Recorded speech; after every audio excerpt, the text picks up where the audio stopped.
I'm Rhonda Bondie, and I'd like to welcome you to what makes an excellent online teacher. Let's begin with a moment of gratitude for teachers who build a more kind, equitable, peaceful, and beautiful world through our teaching every day. I'm grateful for your energy and commitment to your students, and honored to be learning with you today as we explore the question, what makes an excellent online teacher? We'll have 5 stops on our journey. First, we'll explore our language, then our goal of student engagement, and then we'll think about excellent online teaching in planning and in practice. And finally, some next steps. So let's start with an invitation to rephrase and reframe our language. When we think about online, I hear terms being used such as distant, remote, learning lost. And I'd like to extend an invitation to think about rephrasing our language and really embracing this opportunity that we have for change. We've had this disruption. It's an opportunity to change the way we're thinking about teaching and learning, and our language shapes our thoughts. So I invite you to think about using terms like online environment, thinking about an online environment just as another environment. We have school environment, we have outdoor environment, we have lots of different environments where learning can happen, and online is one of them, and I expect we'll be using it going forward. And that's another thing, thinking about going forward. We're not really going back, we're not going backwards, but we're actually going forward and taking next steps. And in those next steps, we want to think about the learning that's been gained this year, as well as the learning differences that we might expect to see. I think we'll expect to see a distribution of differences that is going to be new for us as teachers to experience. Before COVID, we knew that every learner comes to class with a wide range of experiences and abilities that we're going to build on. Typically, students span at least 5 years with any given academic task, such as reading abilities in a classroom. Once we put a group of students together, we have a range. Before COVID, within that range, we have fewer students on the extreme and more students within, say, a 3-year range, typically. After COVID, I'm anticipating we'll see a wider range of distribution, a wider range of differences, and we'll see more students on the extremes, more students needing optimal challenge and more students needing additional support or more retrieval practice to gather up things that they know but haven't used in a while. So I would be on the lookout for careful use of language in speaking about teaching and learning going forward, and having our eyes open for differences and a distribution of differences that may be new for most of us as teachers. In thinking about that, why do we want to recognize those differences? It's because we want to make sure that we achieve our goal of student engagement. And when we say engagement, what do we really mean? We mean behavioral engagement, affective engagement, how students are feeling, and cognitive engagement, their thinking. David Perkins, a researcher here at Harvard, always says learning is a consequence of thinking. So we want to make sure when we talk about engagement, we're not just focused only on behavioral engagement, but that we're also thinking about cognitive or thinking. So let's think about the kinds of actions that we're going to be on the lookout for, that we're going to want to notice in our students. Well, behaviorally, we want to see active listening, responding, interacting, of course, completing tasks, students demonstrating and performing. And we're going to see these things both online as well as in an in-person learning environment. Then we also want to think about affective motivation or affective engagement, which is to me, the same thing as intrinsic motivation. So I always like to think about affective as motivation. And that kind of affective engagement is when students can feel autonomy or independence. They feel belonging, they feel competence, meaning and value in what they're doing. These are the elements that motivate students and also our affective engagement. Finally, cognitive engagement, that thinking engagement. We want to see our students asking questions, setting goals, making connections, finding problems, planning strategies, creating solutions. And we want to make sure that students themselves, if they are autonomous and if they're feeling competent, they would be able to name the kinds of thinking that they're doing. So as we think about excellent online teaching, we want to think about the kinds of teaching that help students feel affective and use cognitive engagement strategies. So our goal is to increase affective, cognitive, and behavioral engagement. And when we're thinking about excellent online teaching, we're going to be using fewer tools. The good news is we don't need lots of technical expertise. We need a few tools that we can use, but we do need greater teacher thinking. So I will argue that excellent online teaching occurs because of the teacher's thinking. Let me show you what I mean. Let's explore excellent online teaching in planning. I'm going to begin with a test. Are you ready? I'd like for you to memorize the symbols that relate to each letter so that you can use the symbols to write words. The goal is to write words using the symbols. I'll give you a moment to memorize these symbols. Look at them quickly. You only have a moment. What strategy are you using? Are you looking for letters that have similar symbols so that you can maybe group them? Are you looking for shapes that will be easy to remember, like a box for E? See how many you can remember. 5, 4, 3, 2, 1. Now, how many of these words can you spell? Oh, gosh. It's probably hard. Maybe you can get that box for the E, 2 boxes in the first word. Wow. I'd like you to try a different way to memorize these codes.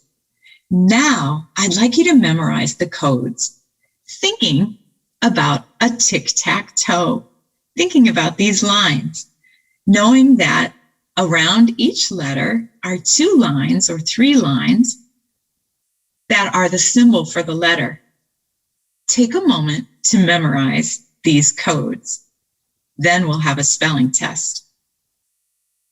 Are you ready? Here's your spelling test.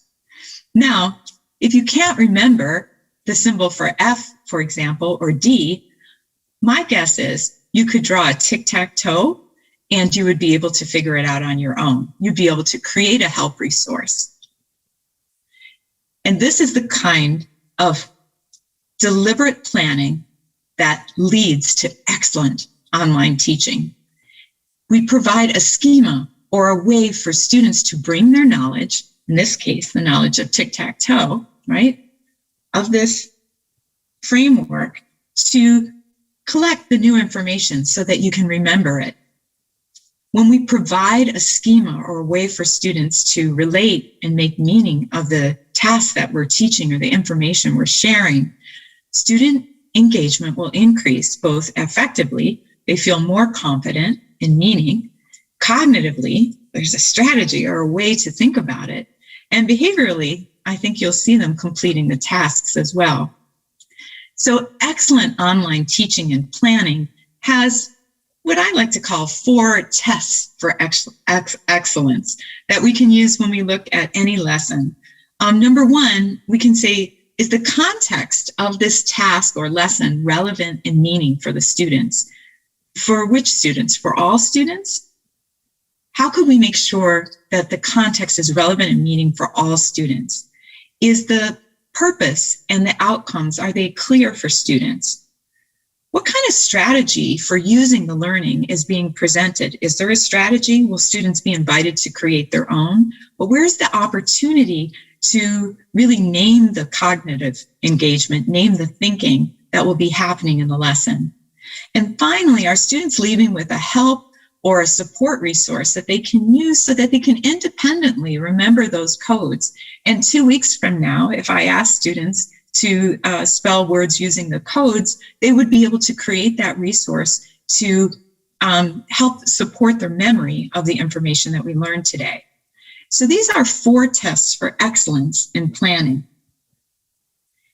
Now let's think about in practice. I think it's harder because the agile thinking has to happen on our feet as lessons are unfolding and we're watching and observing students learn. We have to make rapid strategic decisions to adjust our teaching to increase that student engagement as the learning is unfolding. It's not easy to do. The first thing is we have to recognize the different starting positions and understand that students are going to progress at different rates. Knowing these 2 things is going to help us to make our adjustments as the lesson progresses. Throughout the lesson, the teacher then is going to need to perceive and analyze and decide about adjustments as we're noticing changes from those starting positions. Let's take an example of this class on Zoom, and let's pretend that the teacher says, today we will read about bats. Immediately, we see a wide range of student backgrounds and interests appear when they think about bats for the first time. Now, the teacher needs to perceive those differences that students are bringing to the idea of today we'll read about bats.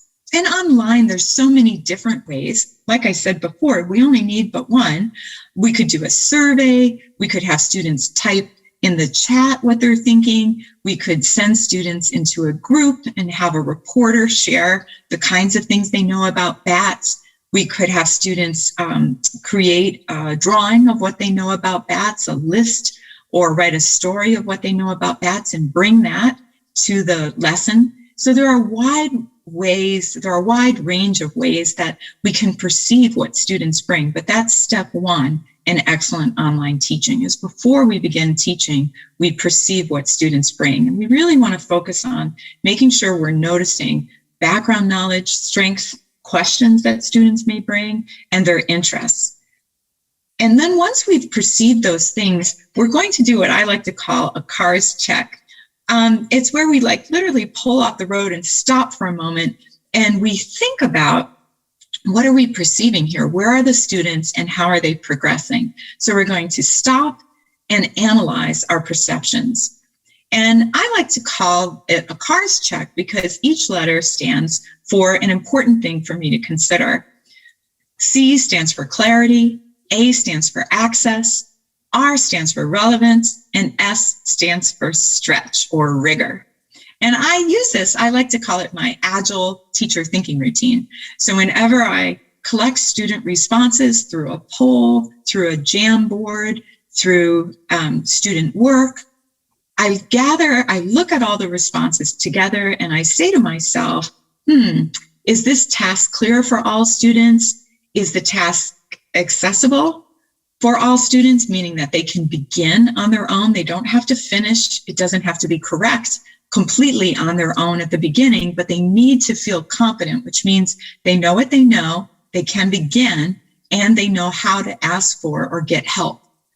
So accessible means beginning on your own or the opportunity to start independently.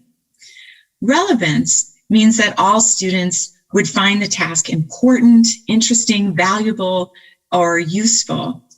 So I ask myself, do the students find this relevant? And then finally, stretch, which is really important.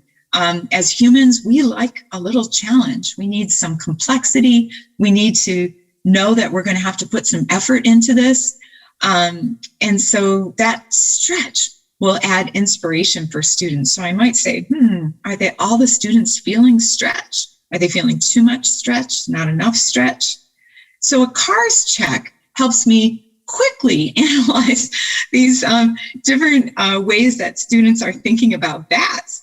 So I might say, And then throughout the lesson, I'm going to move the students from that starting position where everybody has an idea about bats, but I want to move them to a scientific understanding about bats. So I'm going to make different adjustments in my path in the lesson, progressing through the lesson, but making adjustments, avoiding barriers of time, running into barriers of curriculum restraints or materials restraints. And I'm going to just keep making decisions as a teacher until all students have learned the scientific knowledge from the reading on bats. And the beauty is they've connected that scientific knowledge to their strengths, their questions, their interests, the things that they brought to the lesson, so that they all end at different places. That's one thing we want, is all students to achieve the learning, but that's not the end. The end is they're thinking about the learning and how they attach that learning to the many strengths that they bring to the lesson. So we expect students to always begin at different starting positions and to achieve the intended goal of the lesson and to end at different ending positions because they would attach it to their starting position. So how do we make these adjustments? Well, the nice part about it is adjusting, agile thinking and adjusting teaching during lessons really relies almost 100% on the teacher's directions. So it's something we're giving constantly and that we can adjust without any additional materials or time. And so to practice this, when I coach teachers in person, I actually have teachers stand in a box taped on the floor like you see here. And the teacher must stand in the box until 100% of the students are engaged in the task. And so the teacher will adjust the directions, check for understanding, provide information, make sure that the purpose is clear, students have concise steps so they can at least start. Remember, they don't have to finish, but they need to be able to start, and use multiple representations to make sure that students are understanding what it is they're supposed to do and why they're supposed to do it, right? If you think back to the tic-tac-toe, we want to make sure that all students can see those tic-tac-toe lines before launching into a lesson. The three things that teachers can adjust throughout a lesson in their directions are the task type, the amount of help and the type of help, and the amount of choice that they're giving throughout the lesson. So let me give you some examples of those things. The task type is how the students are engaging. And you can see explicit instruction is there at the bottom. What I'm doing right now is you're having to follow me. You're having to follow my thinking. So you're not very independent, which makes you dependent on me, which often leads to lower engagement. Then as we move up, thinking about different types of structures, we can see that if I said, okay, now write down 2 things that you learned from our conversation so far. And if you had to do that independently and individually, maybe you did it in a shared document, then engagement would increase because you would have to do that on your own. You'd have to think on your own and act on your own. Then maybe I would invite you to share your ideas with a friend, and that would be free discussion. And that may or may not lead to all students having an opportunity to share. Some students may talk more than other students. So student engagement is in the middle there. And we can also use a structured group discussion where students are using a protocol or a structure requiring each person to take a turn and controlling for time for talking as well as time for thinking about what people said. And as you can see, as student engagement increases, so does time for teachers to think. In order to make adjustments to respond to student learning during a lesson, we need time to think. So we're going to want to make moves, constantly adjusting to increase student engagement also, so that we can increase our time to think about how learning is unfolding. Another way to increase student engagement during lessons is to adjust the kind of help we give. In the classroom, you might see something like this, a help desk where students can go up to the desk, maybe check their answer as this little girl is doing with the Venn diagram, and then return back, maybe get some resources that would support them in doing the task. There's a wide variety of tools, resources, materials, and people who are always available, whether we're in person or online. And I suggest just making a list of what you already have. Some examples of things that are specific to online that I think are actually also useful when we're in person is to have a vocabulary blog. And here we have a Giftionary, and I will give you this PowerPoint so you can click on the link and you can see it, from a New York City public school teacher who posts a GIF or a GIF for each vocabulary word that's learned in every lesson. And you can see here is day 144. So students are invited to think back to that tic-tac-toe again, using GIFs, something to really create meaning so that students can remember what they're learning. Help desk could be a YouTube channel with students or the teachers thinking out loud, explaining their strategies to solve problems. You could make a Google slideshow with links to different problems or different types of strategies for the same problem and invite students to add to those. So the students and the teacher can work together to create these resources that then can be used by everyone in the class. You want to make sure that you have help resources that require no preparation so that in a moment you can adjust your directions and include that help resource. One strategy that I use often when I'm coaching teachers in schools is to have them spend a week giving assignments to students and requiring them not to complete the assignment. Instead, what we want is them to identify what help resource could be used to complete the assignment. You don't have to use the help resource, but what could be used? What's available here that would support you in doing quality work in this task or answering this question or completing this assignment? Then, after students are more agile and more ready to think about help resources themselves, then what you can do is assign tasks to complete the task. And as part of that, to get full credit, you must always annotate somewhere in the margin or underneath the question the help resource that you could use. You don't have to use them, but you have to be able to ask those questions and get those help resources. And this will be an incredible skill if we go all the way back and we think about motivation. We want students to feel autonomy and to feel competent. And being able to identify and ask for help is an important part of that. The last thing that teachers can adjust on their feet is the amount of choice. And I always see choice as a continuum from total student choice, where a student can make a decision completely on their own, to teacher structured choice, where the teacher is limiting the decision, to total teacher assignment, where the teacher asks the student to complete something. So for example, total student choice, if I wanted to say, what are 2 things that you remember from our conversation so far? You can list, draw, write a paragraph. What do you remember from our conversation so far? Go ahead, and I'll give you a few moments to think about what do you remember, and you can jot it down in any way that you like.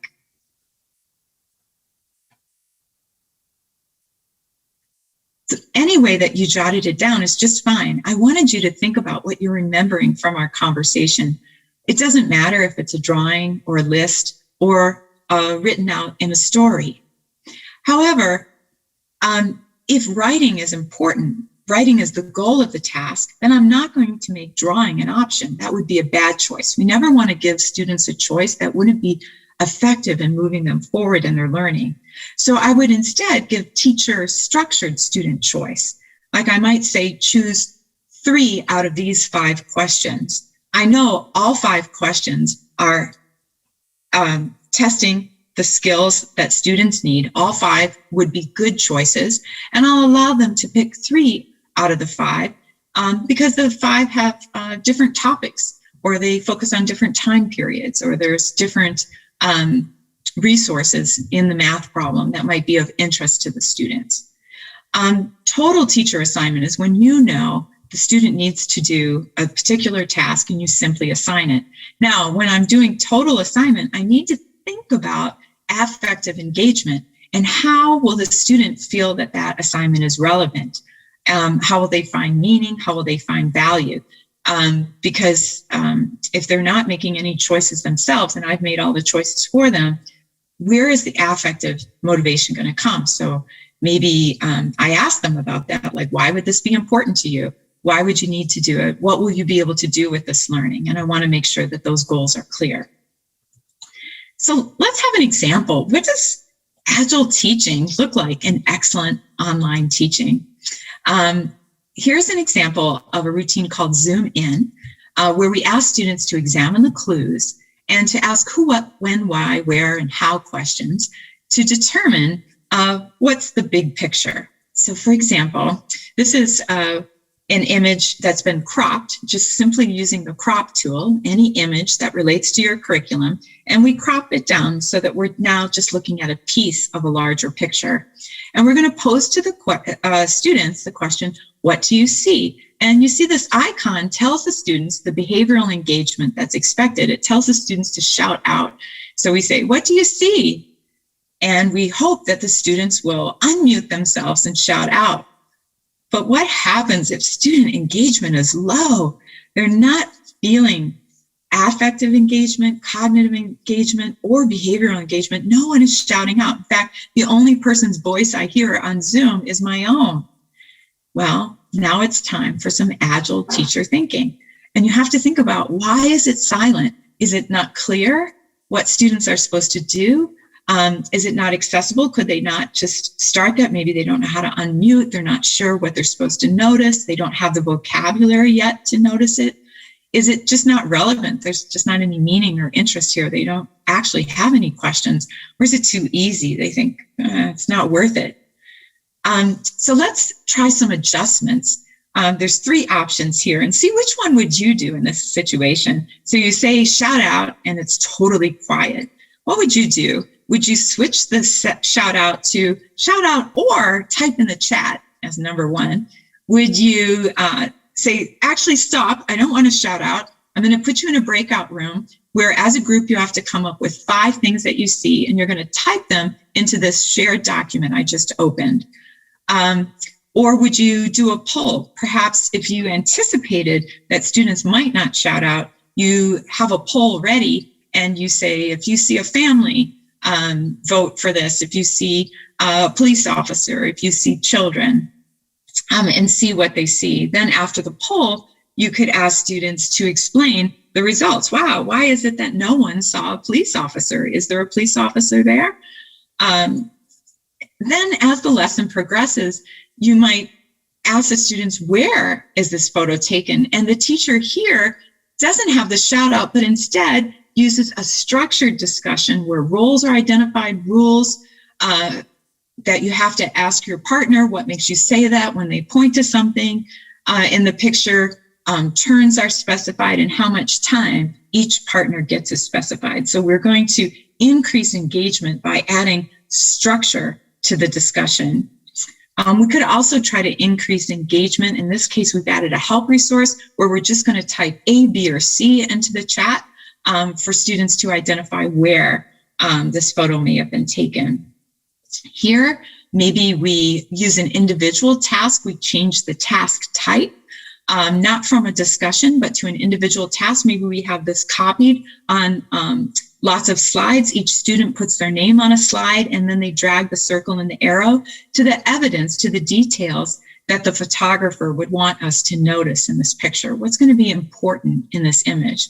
And now we're going to be ready to start to talk about weather and earth science. So what makes an excellent online teacher? It's not 8 different kinds of technology tools and lots of expertise with technology. In fact, what makes an excellent online teacher is our agile thinking and adjusting our teaching in both planning and in practice. So I invite you to think about your next steps. How could you increase engagement for all students using agile thinking? To help you, I've collected some resources. The routines that I shared are in my book, but there's also some links here to some videos and articles that talk about agile thinking and adjusting teaching. I'm looking forward to your questions coming soon.